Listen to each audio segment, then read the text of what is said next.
The road to the Final Four runs straight through 3 conference tournaments with major implications for seeding, pride, and in some cases, survival. Welcome to the Hardwood Report. I'm Ryder Bullock.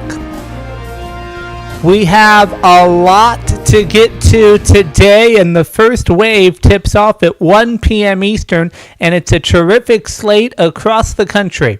In Chicago, a Big Ten showdown as number 3 Michigan meets number 23 Wisconsin. Down in Nashville, the SEC tournament continues with number 4 Florida facing number 22 Vanderbilt. And in Pittsburgh, the Atlantic 10 takes center stage when St. Louis meets Dayton. 3 games, 3 tournaments, and plenty at stake. We start with the Big Ten tournament, Michigan and Wisconsin, the headline matchup of the afternoon. Michigan coming in at 30-2 overall and an eye-popping 20-1 in Big Ten play. They have been one of the most complete teams in college basketball this season. They defend the glass exceptionally well, leading the Big Ten with 27.3 defensive rebounds per game, anchored by Yaxel Lindbergh, who averages just over 5 defensive boards per contest. But Wisconsin already proved something earlier this year. Back on January 10th, the Badgers walked into this matchup and won 91-88 behind John Blackwell's 26-point performance. So Michigan may be the favorite. The line today sits around Wolverines minus 11.5, but Wisconsin knows it can beat them. SEC tournament, Florida taking on Vanderbilt in Nashville. 2 ranked teams. Florida enters 26-6 overall and has been dominant in conference play at 17-2 in the SEC. The Gators are one of the best offensive rebounding teams in America, 14.2 offensive boards per game, second in the country. The second chance production often comes from Ruben Chinlu, who averages over 4 offensive rebounds per night. But Vanderbilt can score with anybody. The Commodores average 86.6 points per game, one of the most explosive offenses in the SEC, and they shoot 35% from three-point range. Earlier this year, Florida won a shootout 98-94. So if history is any guide, this one could turn into a track meet. Atlantic 10 tournament, St. Louis and Dayton in Pittsburgh. This is a compelling rubber match. St. Louis sits at 28-4 overall and has quietly built one of the most efficient offenses in the country, shooting over 51% from the field this season. But Dayton already proved they can slow them down. Just a couple of weeks ago, the Flyers beat the Blinkers 77-62 with ML Eltang scoring 26 points. St. Louis is favored today by 5.5 points, but this is the third meeting between the teams, and familiarity in March can make for very unpredictable results. So that is our opening act. 3 tournament games tipping at the same time with rankings, seedings, and conference championships all on the line. So we will have whip-around coverage for you and try to keep up with the action as we are less than 24 hours away from what I always call one of the best days of the sports calendar, Selection Sunday, for the NCAA Men's Division I basketball tournament. The brackets come out, the debates start, the phones light up, and everybody suddenly becomes a committee expert. And this year, let me tell you, the bubble is a mess, absolute mess. You got conferences with too many teams fighting for bids. You got mid-majors trying to sneak in, and you got power conference teams praying that nobody steals a bid today. So let's go through it this way. The committee is looking at it, right? Because at the end of the day, it comes down to resume, those quadrant wins, your net rankings, your strength of schedule, the eye test, all that stuff drives fans nuts, but determines who's dancing. And we're going to start with the SEC. The bubble is packed, okay? The bubble is packed. with the SEC, which might send 10 teams to the tournament. 10 teams. That's a huge number. So who's in? Well, Florida's in, right? They're probably going to be a number 1 seed, maybe a Final Four team. We'll see. Vanderbilt's in, but the Florida-Vanderbilt match, you better believe that the committee's watching that one. Alabama, Arkansas, Tennessee losing, right? Kentucky and Georgia. So those teams are in, right? No drama there. You might debate some seeding. Kentucky losing, Tennessee losing, like I said. But then you get to the bubble, and things get interesting. Texas A&M is in that category. I'd call should be in. They've got 5 Quadrant 1 wins, which the committee loves. Even though they just got blown out by Oklahoma in the SEC tournament, their resume still looks pretty good. Models give them around 78% odds to get in. So if the SEC gets 10 teams, they're comfortable. Now the real drama, these teams are sweating tomorrow night. Missouri, right? Missouri looked safe a couple weeks ago. They won 6 out of 8. They were trending up. Then they lose 3 straight, including the SEC tournament opener. Now they're sitting around 74%, which means they're nervous. Auburn might be one of the most fascinating cases in the country. They got 4 big Quadrant 1 wins and a brutal schedule, but they also have 16 losses. Okay, 16 losses. That's the kind of number that historically keeps teams out of the playoff. Okay, out of the tournament. So models say about 40% chance. And I'll tell you something, the committee hates that loss total. Okay, Texas Tech is another weird one. They got 6 Quadrant 1 wins, which is actually more than some teams are, actually more than some teams who are already locked in. But they finished the year losing 5 of their 6 games. So right now, roughly 38% chance.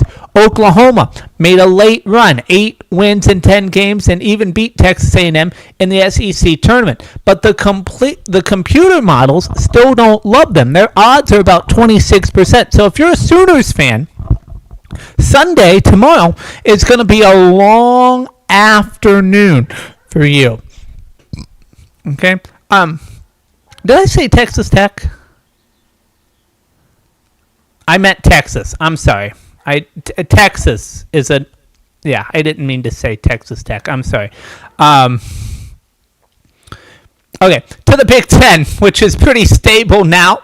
Let's go to the Big Ten, which looks like a 9-bid league. The locks are easy: Michigan, Purdue, Illinois, Michigan State, Nebraska, Wisconsin, UCLA. That's 7. Okay. Ohio State is basically safe. They went on that late 4-game winning streak, beat Purdue and Indiana, and now they're around 96% to get in.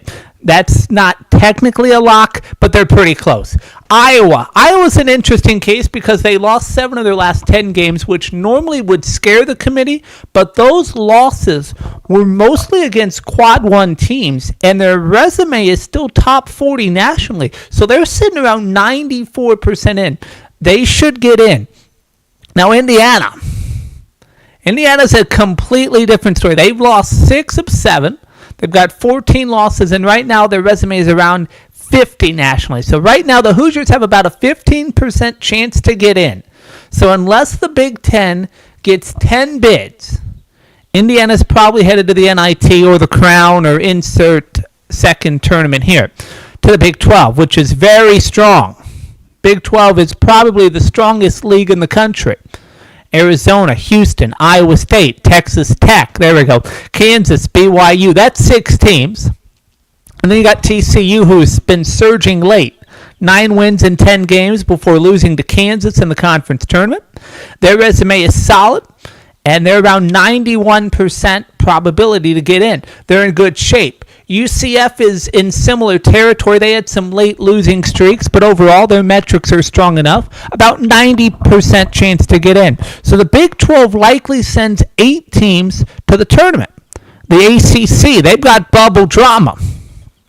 Okay, they probably send 7 or 8 teams. Looks like Duke, Virginia, Louisville, North Carolina, Clemson, Miami, NC State. And I want to focus on NC State for a minute. They had a late slump, but they still have a strong resume, about 92% probability, so they're probably dancing. SMU, now this is where it gets dicey. MSU lost 4 of their last 5 games, including a blowing lead to Louisville in the ACC tournament. They're sitting around 58%, basically a coin flip. Stanford had a late winning streak, then immediately lost their ACC tournament opener. So they've got some good quad one wins, but a weak overall resume. So they're sitting at 14%. That's a long shot. The Big East is pretty straightforward. UConn, St. John's, they're going to battle it out later tonight. We'll talk about that. Villanova, Seton Hall. Okay, does Seton Hall get in? It lost in the conference tournament and only has one quad one win. Their odds are about 13%. That bubble might burst, right? Or it may have already. I don't know. But the mid-major chaos. Here's where the committee really starts sweating. Gonzaga's already clinched the automatic bid for the WCC. St. Mary's and Utah State, both of those teams look like locks for at-large bids if they don't win their tournament. Santa Clara is interesting. They lost the WCC title game to Gonzaga, but they got a top 40 resume. About 89% chance they should be in. St. Louis, they've been a great story in the A10. They're playing today. They're around 85% odds, which is strong for a mid-major. And then Miami of Ohio. Okay, now they're 31-1. Okay, but they played the 303rd hardest schedule in the country. Now, historically, a one-loss team has never been left out of the modern tournament, but if they get an at-large bid, which they will because they lost the MAC, it's going to be a bid theft, right? The MAC is going to be the bid theft, and that's when power conference bubble teams start sweating. Okay, I have Miami of Ohio as one of the last four in. I think you got to put them in. It would have been so much easier had they just won out, but you got to put them in, and that's it. So teams still fighting. Right, there's still teams fighting. A couple teams still have work to do today. VCU, about 53% odds and still alive in the A10. San Diego State, around 42%. And the easiest path is just winning the Mountain West Championship tonight. South Florida, a long shot at 18%, but they're red hot with 12 wins in 13 games. The bottom line here is we've got about 30 teams that are absolute locks, another 10 or 12 that are probably in, and then you've got 6 or 8 teams fighting for the last 2 or 3 spots in the bracket. And tomorrow when that bracket pops up on the screen, we're going to hear the same thing we hear every day. Some coach saying, I don't understand how we got left out. Some fans are going to be furious. A couple teams are going to be celebrating like they just won the whole thing because getting into the tournament is that big of a deal, and that's why Selection Sunday is one of the best days in sports. Phones are open. Going to be open tomorrow. We will have the Hardwood Report tomorrow, same time as yesterday, ahead of the Big Ten and SEC championships. And then we will have live reactions to the Field of 68. And I will be here all throughout the tournament from the first 4 to the final 4. But we got some business to get to because tomorrow is Selection Sunday.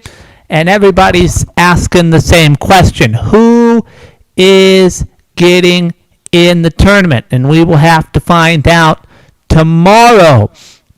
And that's the beauty of it. But we got games today, so let's quit talking about tomorrow. Let's talk about the games today, and we start in Chicago with the matchup that might carry the biggest national implications.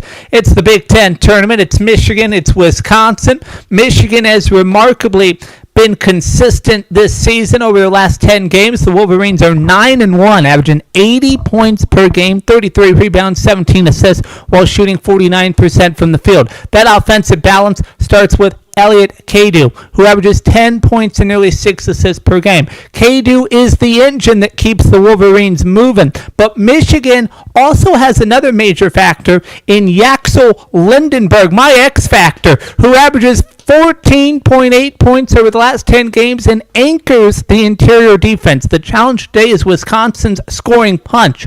The Badgers average 83.5 points per game, and they have 2 players capable of carrying the offense. Nicholas Boyd, 20 points, 4 assists. John Blackwell, 20 points over the last 10 games. And remember, Wisconsin already beat Michigan once this season, so the question becomes simple. Was the January win an upset or a blueprint? In Nashville, Florida and Vanderbilt. Florida's been one of the hottest teams in the country. They have not missed a beat since last April when we crowned them the national champions, and now they're looking to be a number 1 seed. Why? Because the Gators are 10-0 in their last 10 games, and during that stretch, they are averaging 89 points, 42 rebounds, 17 assists while shooting 50% from the field. That is elite offensive production. Forward Alex Condon has been a major reason why, shooting 61% over the last 10 games while averaging 17.6 points. But Vanderbilt has an offensive star of its own. Guard Tanner averages 19.2 points, 5.2 assists, 2.4 steals. He's the kind of player who can swing a tournament game by himself, and Vanderbilt's offense, 86.6 points per game, suggests why they won't be intimidated by Florida's firepower. The key stat here may be second chance points. Florida rebounds everything, particularly on the offensive glass. If Vanderbilt can limit those extra possessions, this game could go down to the final minutes. And finally, in Pittsburgh, St. Louis and Dayton. St. Louis enters with the best record of the teams playing today in the A10, 28-4. The Blinkers are incredibly efficient offensively, shooting 51% from the field, which is 7% better than what Dayton typically allows defensively. But Dayton plays a slower, more controlled style. The Flyers average just 74.9 points per game, but they defend well and limit mistakes. Their leader is Javian Bennett, who averages 16.3 points per game, while Letang has emerged as a dangerous perimeter shooter. The Flyers are 8-2 in their last 10 games, so despite being the underdog today, they arrive with momentum.